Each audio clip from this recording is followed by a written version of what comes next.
Hi friends, வணக்கம். இன்றைக்கி வாழைப்பூ எப்படி க்ளீன் பண்ணுறதுன்னு பார்க்கலாங்க. ஒரு வாழைப்பூ நான் கட் பண்ணி எடுத்துகிட்டு வந்திருக்கேன். இப்போ பாருங்கள், அந்த பூ நல்லா பிரித்து ஒன்று ஒன்றா எடுத்துக்கோங்க. அதில் பாருங்கள் மொட்டு மாதிரி இருக்குது. அந்த நடுவில் இருக்கிறதையும் சைடில் இருக்கிறதையும் நீங்கள் பிச்சிட்டா போதும். மீதி எல்லாமே சமைக்கிறது தாங்க. பார்த்தீங்கன்னா தெரியும், நல்லா மொட்டு மாதிரி இருக்குது, குமுள் மாதிரி இருக்குது பாருங்கள் நடுவில் இருக்கிறது. அது ஈஸியாக கண்டுபிடிச்சிடலாம். சைடில் நீங்கள் கையை பிடிச்சி இப்படி இழுத்திங்கன்னா போதும், ஒரு சின்னதாக தாள் மாதிரி வரும். இது ரெண்டை மட்டும் எடுத்துகிட்டு அப்படியே கட் பண்ணி நம்ம சமைச்சிடலாங்க. ரொம்ப டேஸ்ட்டாக இருக்கும்.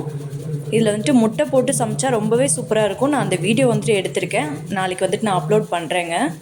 இப்போ வீடியோ க்ளீன் பண்ணுற வீடியோ மட்டும்தான் நான் போட்டிருக்கேன், தெரியாதவங்களுக்கு யூஸ் ஆகுன்றதுக்காக.